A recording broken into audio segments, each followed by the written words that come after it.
जितने भी लोगों में थोड़ी बहुत समझ है वो जानते ही होंगे कि इस दुनिया में बहुत तरह के स्कैम्स होते हैं। करीब करीब हर नुक्कड़ पे ही हमें कोई ना कोई स्कैमर मिल जाता है। तो हम क्या करें इन लोगों से बचने के लिए जिनकी नज़र हमारी मेहनत की कमाई पर ही रहती है। जिस एक चीज़ का हम सबको ध्यान रखना है वो है सावधान रहना।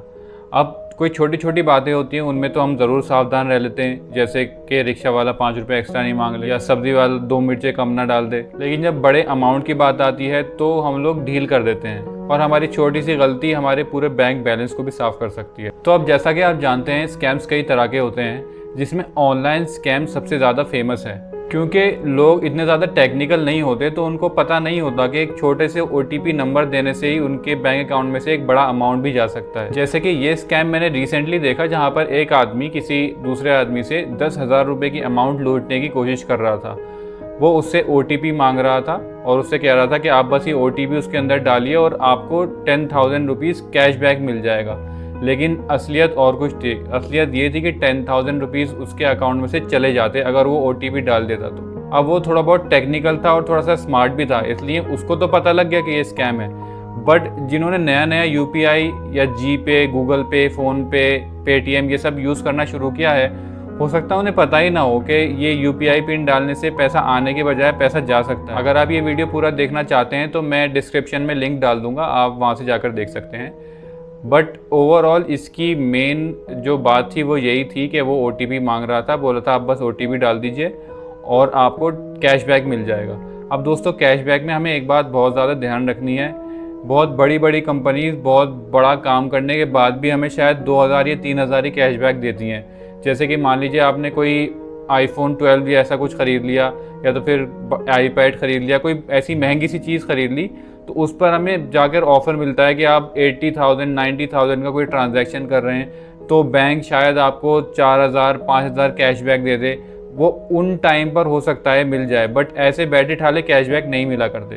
तो सबसे पहले जैसे ही अगर आपसे कोई ऐसा कुछ कहे कैशबैक वगैरह की बात, तो वहीं समझ जाइए कि ये सीधा साधा स्कैम है। दोस्तों आप अपने लिए कुछ रूल्स बना लीजिए जिसको आप हमेशा फॉलो करेंगे, और अगर आपने ऐसा करा तो हो सकता है आप बहुत सारे स्कैम से बच पाएँ। फॉर एग्ज़ाम्पल आपको कोई कॉल करके बोलता है कि आप ऐसा कर लो वैसा कर लो तो ये हो जाएगा, सबसे पहले उसकी बात का यकीन ही नहीं करना है। सेकंड, अगर आपको लगता है कि ये जेन्युइन इंसान है, फॉर एग्ज़ाम्पल आपके पास HDFC बैंक से कॉल आया, जो कॉल कर रहा है वो बोलता है कि मैं HDFC बैंक से कॉल कर रहा हूँ और ऐसे ऐसे करके आपको कुछ अच्छा ऑप्शन मिल रहा है, जो भी कुछ है, तो अगर आपको लगता है कि ये इंसान जेन्युइन है तो ऐसा कीजिए, उससे बोलिए कि ठीक है मैं खुद कॉल कर लूँगा। वो फ़ोन कट कीजिए, HDFC बैंक का जो असली नंबर है, जो उसके क्रेडिट कार्ड या डेबिट कार्ड के पीछे भी लिखा हुआ होता है या उसकी वेबसाइट पर भी मिल जाएगा, उस पर खुद कॉल कीजिए अपने साइड से। इससे ये 100% हो जाएगा कि आप HDFC बैंक से ही बात कर रहे हैं। ये तो मैं बस एक एग्जांपल ले रहा हूँ, ऐसे किसी से भी आपके पास कॉल आए तो आप डायरेक्ट खुद को कॉल करिए। और अगर आप ये फ़ोन पे, गूगल पे, अमेज़न पे, पेटीएम ये सब अगर आप यूज़ करते हैं तो उसमें एक बात ज़रूर ध्यान रखें, UPI पिन डालने से आपके अकाउंट से पैसा जाता है, आता कभी भी नहीं है। अगर कोई मुझे पैसा भेज रहा है तो मुझे उसके अंदर कोई भी UPI पिन वगैरह डालने की ज़रूरत नहीं है, वो उसको डालने की ज़रूरत है। लेकिन अगर मैं खुद अपने अकाउंट से किसी को पैसा भेज रहा हूँ तब मैं UPI पिन डालूंगा। तो अगर कोई आपको ऐसा बेवकूफ़ बनाने की कोशिश करे तो आप समझ जाइए कि ये एक स्कैम। चलिए अब करते हैं बात उस स्कैम की जो मेरे साथ हुआ था। अगर आपने लास्ट वीडियो देखी होगी तो आपको पता होगा मैं किस बारे में बात कर रहा हूँ। अगर नहीं देखी तो मैं इधर कहीं पर लिंक कर दूंगा, आप वो वीडियो ज़रूर देखें। उस वीडियो से आपको बहुत सारी चीज़ें सीखने को मिलेंगी। उस वीडियो में मैंने पूरा डिटेल में बताया कि किस तरह से एक इंसान मेरे 2 लाख रुपए लूट कर ले गया था। तो मुझे लगता है कि वो वीडियो बहुत इंपॉर्टेंट है और आपको ज़रूर देखना चाहिए। तो उस वीडियो के एंड में जो मैंने आपको एक पेपर दिखाया था, उस पेपर पर अब आ जाते हैं। उस पेपर के बारे में बात करते हैं और समझने की कोशिश करते हैं कि ऐसी क्या चीज़ें थी जो मुझे उस वक्त नहीं पता थी। आज से करीब 10 साल पहले की बात है, उस वक्त मुझे नहीं पता थी लेकिन अब मुझे पता है। तो मैं बता सकता हूँ ऐसी क्या चीज़ें थी जो देखकर हमें लग सकता था या पता लग सकता था कि वो एक स्कैम है और जेन्युइन इंसान नहीं है। तो चलिए बिल्कुल ऊपर से स्टार्ट करते हैं। ऊपर नाम, एड्रेस ये सब कुछ सही दिया हुआ है, कॉलेज का लोगो भी सही है, पर सबसे पहली गड़बड़ हमें मिली ईमेल एड्रेस में।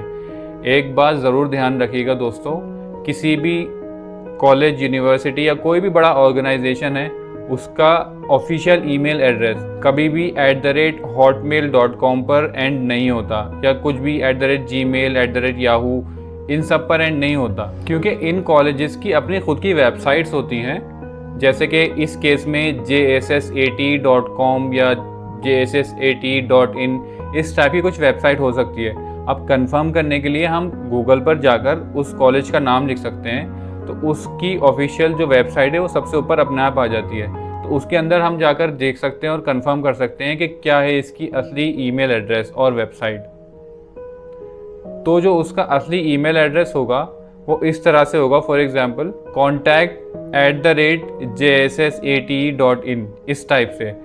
तो जो भी चीज़ मेन है, जैसे कि कॉन्टैक्ट, वेरीफाई, कुछ भी है वो पहले रहेगा, और @ के बाद हॉटमेल, जीमेल, याहू पाहू इन सब के बजाय जो मेन वेबसाइट है वो रहेगी। तो सबसे पहली मिस्टेक तो मैंने यहाँ पर पकड़ी। अब आगे चलते हैं। अब ये सब रोल नंबर वगैरह इसका भी हम इस्तेमाल कर सकते हैं वेरीफाई करने के लिए कि ये जेन्युइन है कि नहीं।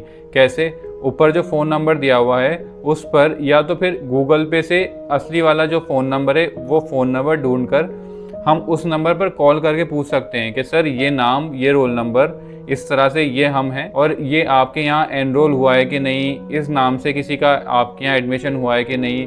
क्योंकि ये वो मेन पेपर था जिसको देखकर मुझे 110% श्योर हो गया था कि हाँ भाई मेरा एडमिशन हो चुका है और ये है जेन्युइन, सारी कागजात और सारा पेपर वर्क ये है मेरे सामने, मेरा एडमिशन हो चुका है। और ये पेपर देखने के बाद ही, श्योर होने के बाद ही मैंने उस स्कैमर को 2 लाख रुपए दिए थे। फिर हम थोड़ा और आगे आते हैं तो ये हमें मिली सबसे बड़ी गड़बड़। इन लोगों ने फेक वेबसाइट बना रखी है। ये verification-JSSET noida.co.in ये सब जो है ये बिल्कुल फेक वेबसाइट। अब हमें कैसे पता लगेगा कि ये फेक वेबसाइट है? देखिए, जैसे कि हम गूगल पर जाके देखेंगे तो किसी भी इंस्टीट्यूशन की जो वेबसाइट होती है वो उसका पूरा नाम होता है। कभी भी वेबसाइट में .com वगैरह से पहले कुछ डैश या तो फिर कुछ वेरिफिकेशन या इस तरह की चीज़ नहीं लिखी हुई होती है। सिर्फ और सिर्फ उस फर्म का, उस ऑर्गेनाइजेशन का नाम होता है, भले ही शॉर्ट फॉर्म में हो, जैसे भी हो, बट उसका नाम होता है .com या तो फिर .co.in जो भी उन्होंने यूज़ करा हो, और उसके आगे / लगाने के बाद ये सारी चीज़ें लिखी जाती हैं। वेरिफिकेशन, कॉन्टैक्ट अस या जो भी कुछ हो वो उस सब के बाद लिखा जाता है, उससे पहले कभी भी नहीं आता। तो शुरू में HTTPS या www.